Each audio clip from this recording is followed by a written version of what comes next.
Hello everybody! On se retrouve aujourd'hui pour parler du métier d'éducateur de jeunes enfants et des études pour y parvenir. Alors pour ceux qui ne me connaissent pas, moi je m'appelle Camille, j'ai été 3 ans auxiliaire de puériculture et actuellement je suis en première année en apprentissage pour devenir éducatrice de jeunes enfants. J'ai ouvert mon compte Instagram il y a bientôt 1 an maintenant, It's a New Cam, où je vous partage ma passion pour le jeune enfant et pour son accompagnement. Ça arrive très régulièrement sur ce compte, du coup, que j'ai des questions sur ce métier et sur ses études. Alors j'ai décidé de les regrouper et je vais essayer d'y répondre maintenant à celles qui reviennent le plus. Dans un premier temps, je vais vous parler du coup du métier d'éducateur de jeunes enfants. Je vais vous parler aussi un petit peu de la réalité du terrain et de la différence avec le métier d'auxiliaire de puériculture.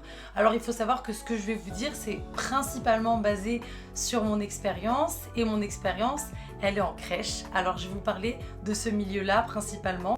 Alors il faut savoir que la crèche, c'est vraiment le lieu où l'éducateur de jeunes enfants trouve le plus de travail et c'est là qu'il est le plus recruté. Donc je pense que ça peut vous intéresser. Dans un second temps, je vous parlerai des études pour devenir éducateur de jeunes enfants.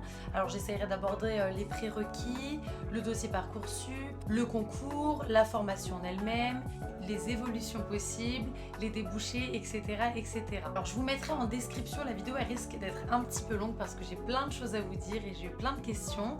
Alors je vous mettrai en description les différentes choses que je vais aborder avec les différents temps auxquels ça va apparaître dans la vidéo.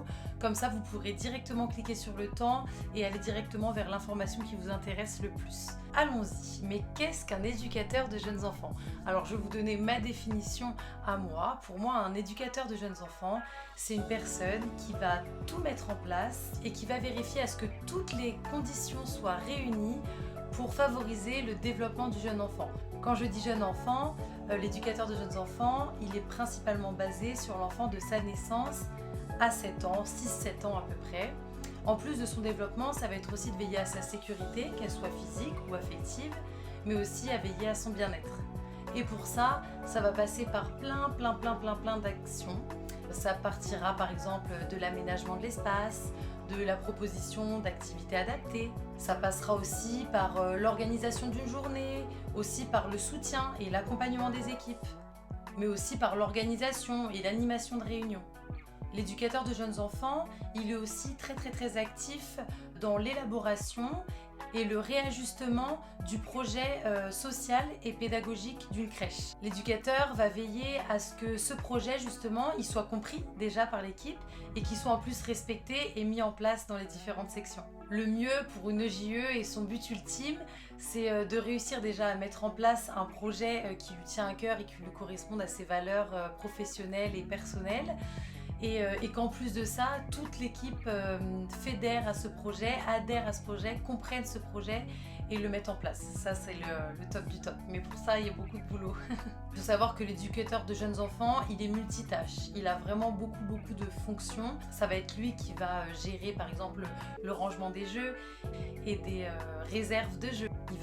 Il peut aussi créer des activités, il va aussi mettre en place les plannings pour les professionnels. Il peut aussi gérer la commande du matériel, il peut aussi réparer les livres et j'en passe et j'en passe. Il faut savoir que d'une institution à une autre, d'une crèche à une autre, d'une direction à une autre, l'éducateur a la place qu'on lui donne finalement. Donc d'une crèche à une autre, ça peut vraiment complètement varier. Ce qui est certain, c'est que l'éducateur de jeunes enfants a une place primordiale au sein d'une crèche. C'est le bras droit de la direction, mais c'est aussi le bras droit des équipes.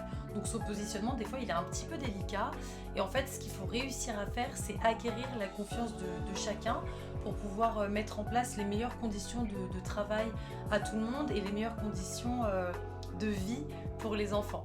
L'éducateur de jeunes enfants, il va lancer toute une dynamique d'équipe, une dynamique de groupe et il y a vraiment beaucoup de choses qui reposent sur ses épaules. Vous l'aurez compris, savoir travailler en équipe, ça fait vraiment partie des grandes qualités que doit avoir l'éducateur de jeunes enfants et c'est vraiment pas la tâche la plus simple, au contraire.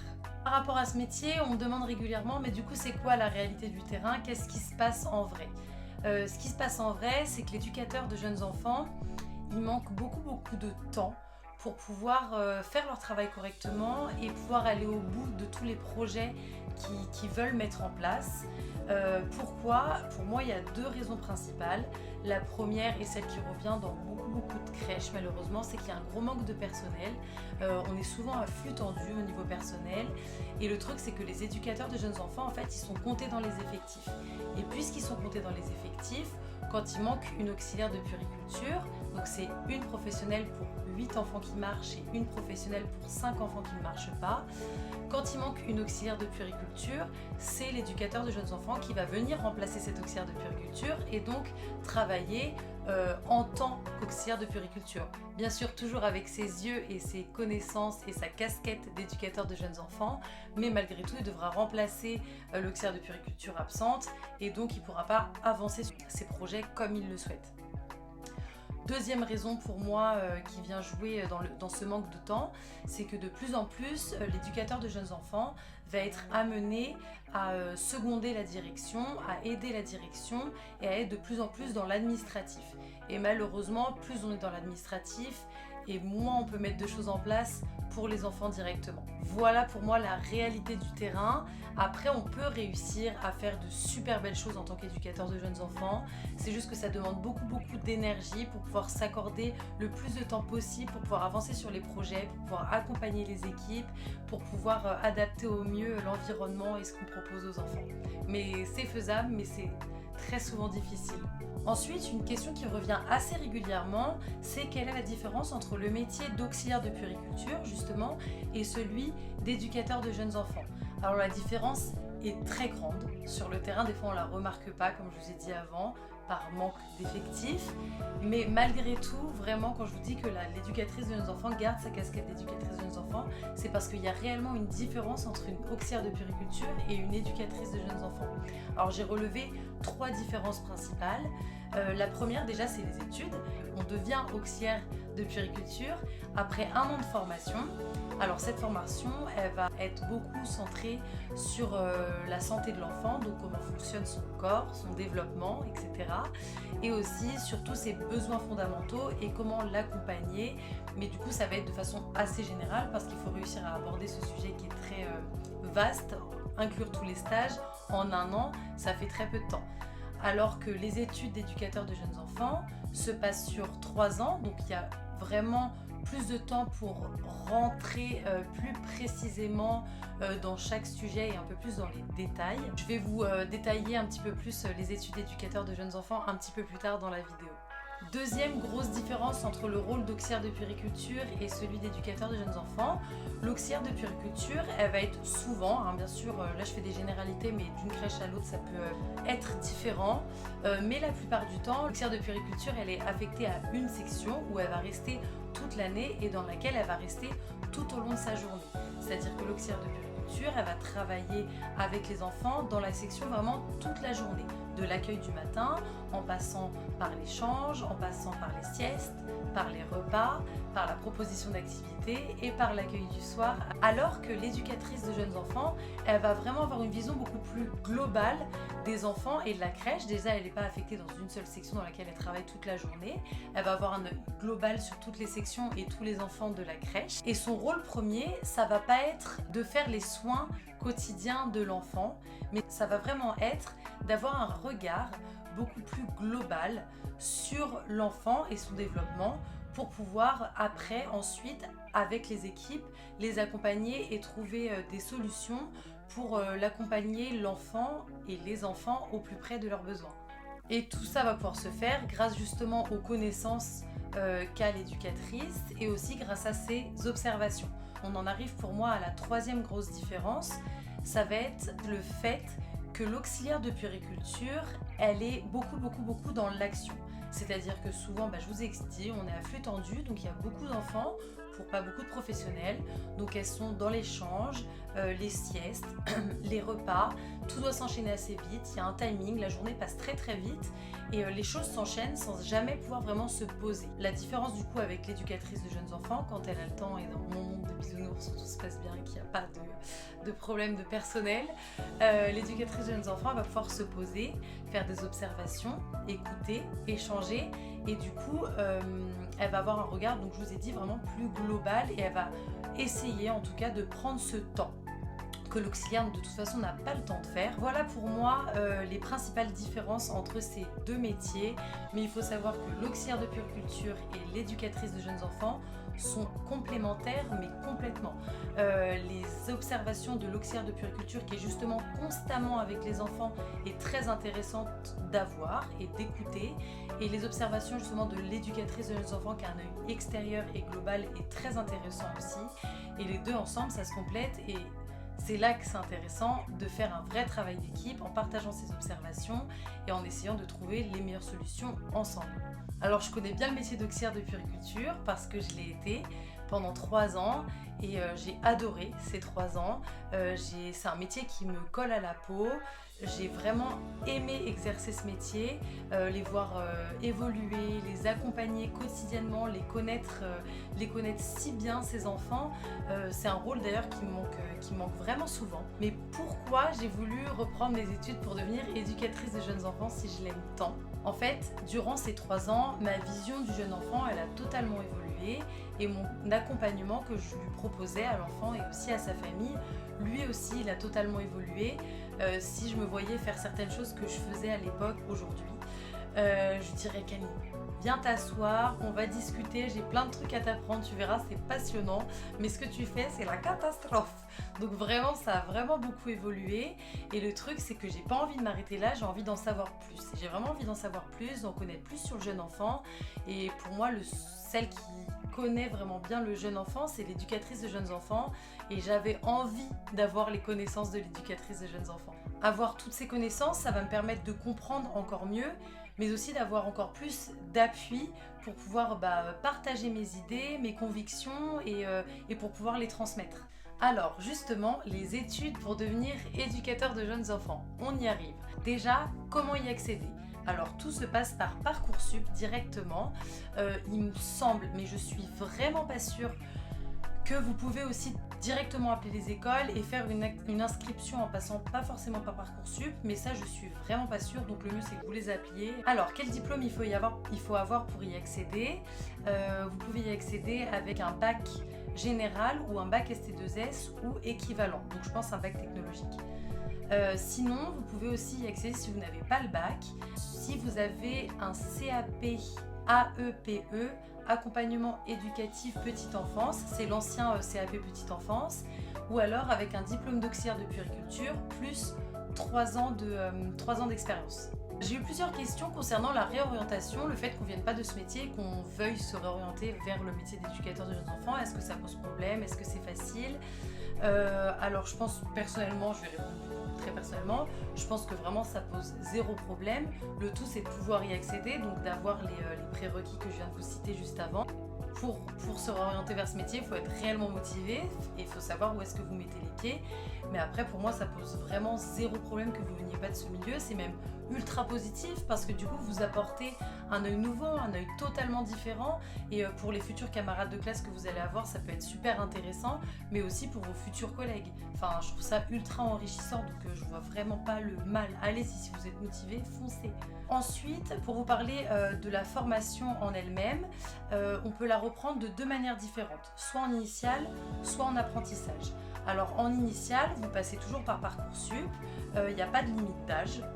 C'est une formation sur 3 ans et dans ces 3 ans, il y aura 15 mois de stage. Cette formation, c'est à vous de la financer. Après, il faut savoir que ce n'est pas des études très très chères, mais malgré tout, il faut pouvoir la financer. Et il y a des écoles qui sont plus ou moins chères. Après, pour la formation en apprentissage, donc c'est toujours une formation sur 3 ans. Il me semble qu'on ne peut pas avoir plus de 30 ans. C'est toujours par Parcoursup qu'on s'inscrit. Le rythme de l'apprentissage, c'est à peu près 2 semaines d'école, 3 semaines sur le lieu d'emploi. Et durant ces 3 ans, en plus d'être sur votre lieu d'emploi, il y a 2 stages de 8 semaines. Donc ça permet de pouvoir voir autre chose. Je trouve ça cool qu'on ne soit pas seulement sur notre lieu d'emploi et qu'on puisse ouvrir un peu nos horizons. Au niveau de la rémunération mensuelle, ça évolue avec l'âge. À partir de 26 ans, on a 100% du SMIC. Moi actuellement, j'ai 24 ans et je gagne 900 € par mois. Si vous êtes en apprentissage, vous n'avez rien à payer, c'est l'employeur qui va payer l'école. Donc vous n'avez rien à sortir de votre poche. Et ça, économiquement, c'est plutôt cool. Et d'ailleurs, c'est pour ça que moi, j'ai choisi l'apprentissage. Après, il y a une autre façon de pouvoir reprendre ses études. Si vous travaillez dans le monde de la petite enfance, déjà, il y a certains employeurs qui proposent à leurs employés qui sont auxiliaires de puériculture ou CAP de les accompagner pour qu'ils reprennent leurs études pour devenir éducateurs de jeunes enfants. Alors ce qui se passe, en tout cas avec mon ancien employeur, ça se passait comme ça. Il y avait deux manières de reprendre. Soit on reprend en initial et on reçoit notre paye complète durant les 3 ans. Donc ça c'est le top du top, mais il y a très très peu de place, c'est sur concours, donc donnez tout, mais ça existe.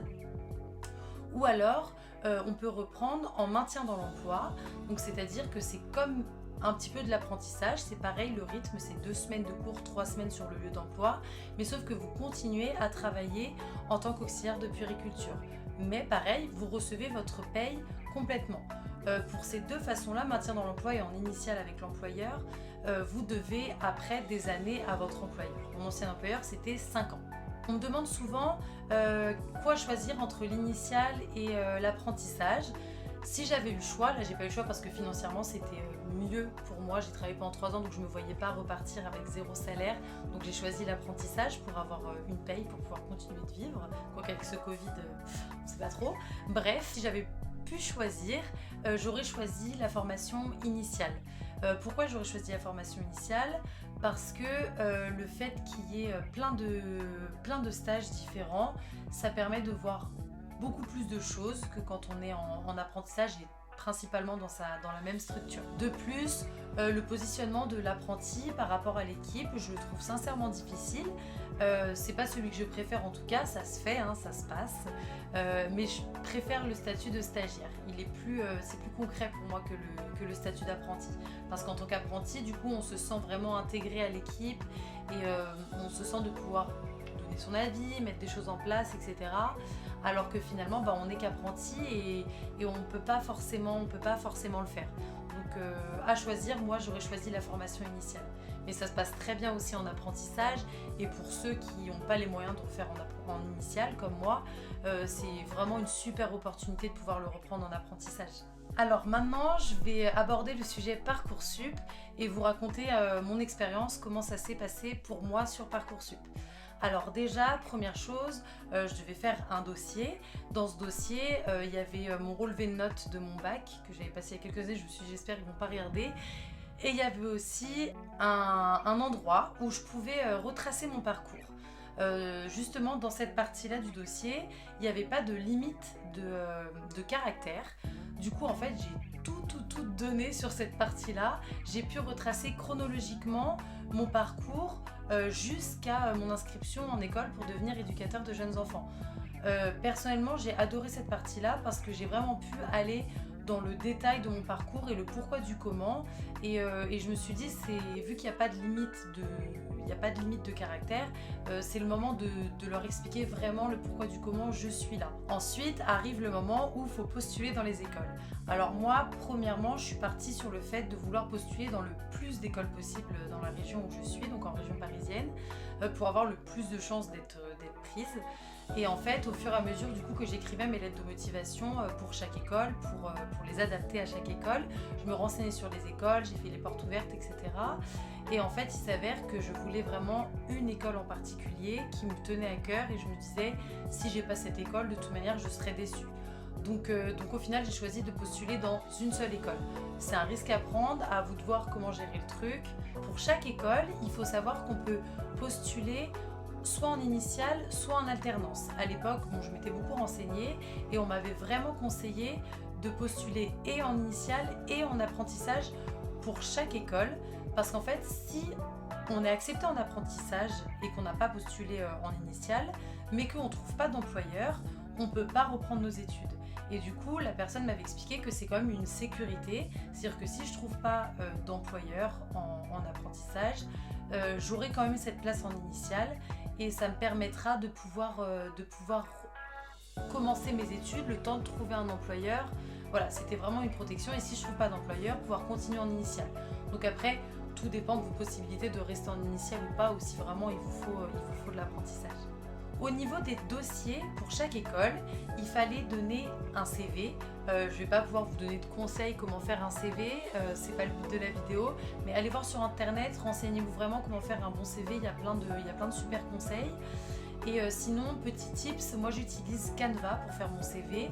Canva, C-A-N-V-A, c'est une application où il propose plein de choses pour faire des mises en page, pour des publications Instagram, des CV, des premières pages YouTube, enfin vraiment tout plein de choses. J'utilise beaucoup cette application d'ailleurs.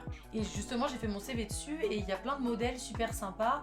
Vous avez beaucoup de choix, du coup à vous de voir et de choisir celui qui vous correspond le mieux. Après le CV, il y a la lettre de motivation à faire, sachant que la lettre de motivation ne doit pas faire plus de 1500 caractères. 1500 caractères, c'est très peu. Franchement, c'est un exercice super difficile pour moi. Du coup, si je devais vous donner un conseil par rapport à cette lettre de motivation, ne tergiversez pas, allez droit au but. Allez vraiment donner vos plus profondes motivations pour faire ces études-là et pour devenir éducateur de jeunes enfants. Essayez d'inclure le pourquoi cette école, pourquoi vous avez choisi cette école, montrer que vous êtes intéressé par cette école et aussi pourquoi vous serez un atout dans une équipe, comment vous vous projetez en tant qu'éducateur de jeunes enfants. Pour vous aider par rapport à la lettre de motivation, parce que c'est une question qui est beaucoup revenue, j'ai essayé de regrouper selon moi les qualités que doit avoir l'éducateur de jeunes enfants, l'éducatrice de jeunes enfants. Je ne vais pas toutes vous les citer là, je vais vous mettre une petite page juste maintenant, tout de suite que vous voyez. Pour moi, les différentes qualités de l'éducateur de jeunes enfants, j'ai mis en premier et en gros bienveillance. Bienveillance parce que pour moi c'est vraiment le plus important pour accompagner les enfants, pour accompagner les parents, pour accompagner les équipes. C'est vraiment ultra important en tant qu'éducateur de jeunes enfants d'être bienveillant. Alors bien sûr, toutes ces qualités, on les a pas forcément et c'est des choses qu'on travaille au fur et à mesure de l'expérience et des études. Après, si vous ne vous sentez pas en lien avec ces qualités, c'est peut-être qu'il faut regarder pour faire un autre métier et quelque chose qui peut-être vous correspondrait plus. On arrive maintenant au concours. Ça y est, une école m'a accepté pour que je passe le concours. C'est le jour J. Alors avant, il s'avère que le concours c'était un écrit plus un oral et maintenant c'est plus qu'un oral. Alors je ne vais pas pouvoir vous parler de mon expérience personnelle parce que à cause du Covid, j'ai pas pu passer l'oral. D'ailleurs, j'étais très déçue parce que je comptais vraiment me défendre à l'oral. Du coup, je ne vais pas pouvoir vous faire part de mon expérience, j'ai été acceptée sur dossier, mais si je devais vous donner un conseil, c'est rester vous-même. Si vous savez pourquoi vous êtes là, si vous êtes motivé, si vous savez où vous mettez les pieds, si vous êtes renseigné, ça vous transpercera, ça se verra, ça se sentira. Le jury, il le verra tout ça. Et du coup, pour que ça se voit et qu'on le ressente, il faut absolument que vous restiez vous-même. Alors bien sûr, vous allez me dire, le stress souvent ça fait qu'on perd tous nos moyens et on n'est plus nous-mêmes. Ça, c'est totalement vrai. Une petite chose peut-être pour essayer de vaincre ce stress ou en tout cas qui n'empêche pas de faire ressortir la personne que vous êtes, ça va être de vraiment réfléchir en amont à vos motivations profondes et votre envie de faire ce métier et pourquoi vous voulez faire ce métier et quel est ce métier. Comme ça, quand vous vous retrouvez devant le jury, que vous êtes totalement stressé et que du coup on perd ses moyens et on devient un peu neuneux, ça va venir assez naturellement parce que vous aurez travaillé à l'avance et vous serez sûr du pourquoi, du comment. En tout cas, je pense que ça peut aider. Après, aussi pendant l'entretien, je pense que c'est important de pouvoir dire qu'on est stressé, sans se mettre à pleurer devant le jury, etc. Mais en tout cas, les prévenir, je suis totalement stressée, je risque de perdre un petit peu mon moyen et de ne pas pouvoir vous dire tout ce que j'ai envie de vous dire, mais en tout cas, je vais faire de mon mieux. Parce que rien que le fait de le dire, eh ben, ça le fait un petit peu redescendre. Et la personne en face est au courant et on part sur la même base et après, il n'y a plus qu'un.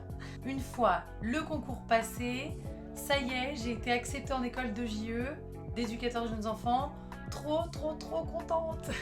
Mais comment se déroulent ces 3 années pour devenir éducateur de jeunes enfants?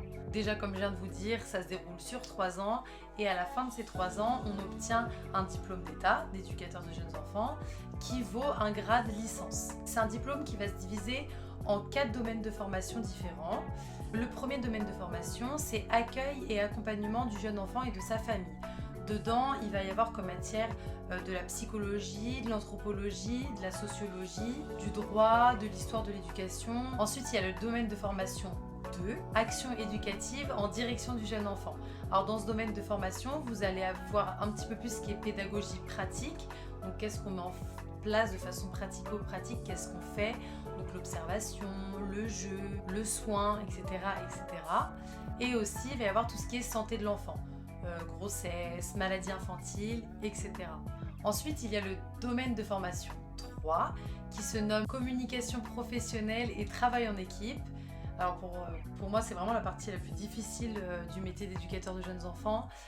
Du coup, dans ce domaine de formation, ça va être principalement de la psychosociologie. Il va y avoir aussi un petit peu psychologie et d'autres choses, mais vraiment principalement de la psychosociologie. Et c'est super intéressant. On a eu quelques cours et en fait on apprend à savoir comment fonctionne un groupe, comment fonctionne un individu. C'est vraiment ultra intéressant et c'est passionnant. Et pour terminer, c'est le domaine de formation 4, celui que je préfère. C'est ironique, je précise, qui se nomme dynamique institutionnelle, interinstitutionnelle et partenariale. Dedans, on va avoir tout ce qui est politique, les lois, les partenariats et tout plein de choses comme ça. J'avoue qu'il faut que je me penche un peu plus sur le sujet. En tout cas, ces 4 domaines de formation, ils s'emboîtent, ils se chevauchent, ils se complètent. Les uns ne vont pas sans les autres. Vraiment, même les formateurs, des fois, ils savent pas nous dire dans quel domaine de formation ça va. C'est vraiment une formation complète.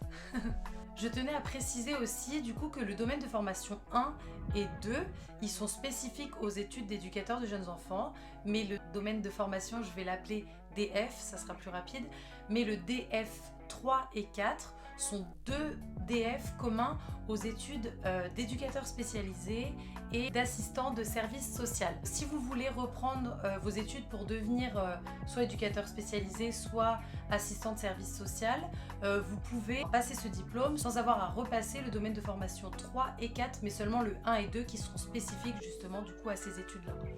Ensuite, j'ai eu des questions concernant les examens. Alors moi, je suis dans une école un peu spéciale qui met en place des pédagogies alternatives et du coup, ils n'aiment pas trop les examens, ils n'aiment pas trop mettre de notes. Du coup, ils procèdent un petit peu différemment que d'autres écoles. Mais en tout cas, ce que j'ai compris de ce qu'on nous a dit par rapport aux examens et aux validations de domaines de formation, etc., il va y avoir déjà dans un premier temps des travaux de groupe ou des travaux personnels à rendre au fur et à mesure des 3 ans. Alors nous déjà de notre côté, on a un travail de groupe concernant un grand éducateur. On a choisi un grand éducateur, donc avec mon groupe on a choisi Amy Picler. Donc premier travail à rendre, ça sera là-dessus. On aura une présentation orale devant la classe à faire. Et deuxième travail qu'on nous a donné pour l'instant, c'est une fiche de lecture. Donc à nous de choisir un livre qui nous intéresse et qui est en lien avec le métier d'éducateur de jeunes enfants. Et on devra faire une fiche de lecture sur ce livre. Ensuite, au niveau des examens, il va y avoir des examens écrits et des examens oraux pour valider les différents domaines de formation. Si j'ai bien compris, ça sera principalement en 3e année. Et pour terminer, il y aura un mémoire à écrire et à soutenir à l'oral en fin de 3e année. Voilà ce que j'ai compris des examens. Dès que j'ai plus d'infos, je vous le dirai. Pour l'instant, c'est tout ce que je sais. Une question qui est pas mal revenue aussi, c'est quel est le profil des personnes qui sont en études pour devenir éducateurs de jeunes enfants. Alors moi, du coup, je vais parler de ce que je vois, donc dans mon école et en apprentissage. Je dirais que c'est principalement des personnes qui travaillaient déjà avant dans la petite enfance et qui veulent évoluer vers le métier d'éducateur de jeunes enfants. Au niveau de l'âge, je dirais qu'on se situe majoritairement, donc je vais donner une grosse fourchette, mais majoritairement entre 18 ans et 30 ans. Mais après, il y a d'autres profils aussi qu'on rencontre.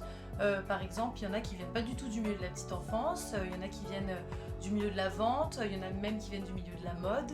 Et au niveau des âges, ça va jusqu'à une 50aine d'années. Donc c'est quand même assez varié. Maintenant qu'on a terminé un petit peu sur les études d'éducateur de jeunes enfants, ça y est, on est diplômé. Mais où travaille l'éducatrice de jeunes enfants? Alors je vous mets une liste tout de suite des différents endroits où peut travailler une éducatrice de jeunes enfants. Donc c'est bien sûr dans les structures accueillant des jeunes enfants. Je vous ai mis une liste là, mais elle est peut-être pas exhaustive et il y a peut-être d'autres endroits que je ne connais pas. Mais voilà ce que moi j'ai compris de où peut travailler l'éducateur de jeunes enfants. Pour terminer, on va parler des différentes évolutions de l'éducateur de jeunes enfants. Déjà, l'éducateur de jeunes enfants, donc il peut travailler en tant qu'éducateur de jeunes enfants dans une crèche, donc le métier que je vous ai décrit au tout début de la vidéo. Mais il peut aussi prendre la direction d'une structure. Donc ça, c'est une évolution plutôt sympa, mais du coup, on est vraiment très dans l'administratif et plus vraiment avec les enfants du moment où on prend la direction d'une structure. Et ensuite, vu qu'on obtient un diplôme qui a un grade licence, ça nous permet de pouvoir reprendre derrière des études si on le souhaite pour passer un master. C'est super intéressant, je trouve, parce que c'était pas le cas avant. Et ben voilà, je crois que j'ai réussi à aborder les questions principales et en tout cas celles qui reviennent le plus concernant le métier d'éducateur de jeunes enfants et les études pour le devenir. Moi en tout cas, je suis vraiment super contente d'avoir repris mes études pour devenir éducatrice de jeunes enfants. J'ai soif de connaissances et du coup je suis vraiment satisfaite avec ces études parce que j'en apprends vraiment beaucoup sur le jeune enfant. C'est vraiment ce qui m'intéresse le plus et c'est ce pourquoi je suis retournée sur les bancs de l'école. En tout cas, le métier d'éducateur de jeunes enfants, c'est un métier pas forcément facile, mais il est très intéressant. Les connaissances qu'a l'éducateur de jeunes enfants sont vraiment enrichissantes. Et c'est un métier qui, je trouve, est très valorisant personnellement. J'espère avoir réussi à répondre à vos questions. Si après cette vidéo, vous êtes toujours motivé et vous avez toujours envie de faire le métier d'éducateur de jeunes enfants, alors foncez! Il faut aussi savoir que durant ces études, on en apprend certes beaucoup sur le jeune enfant, sur sa famille, sur comment gérer une vie professionnelle en équipe, mais on apprend aussi beaucoup sur soi-même. Et ça, c'est très enrichissant personnellement aussi. Et je sens que là, ça fait même pas un an que j'y suis et j'en ai déjà appris sur moi. Et je sens que je suis pas au bout de mes surprises et de mes découvertes. Maintenant, si vous voulez en savoir plus sur le jeune enfant, sur son accompagnement, je vous invite à aller faire un tour sur ma page Instagram It's a New Cam.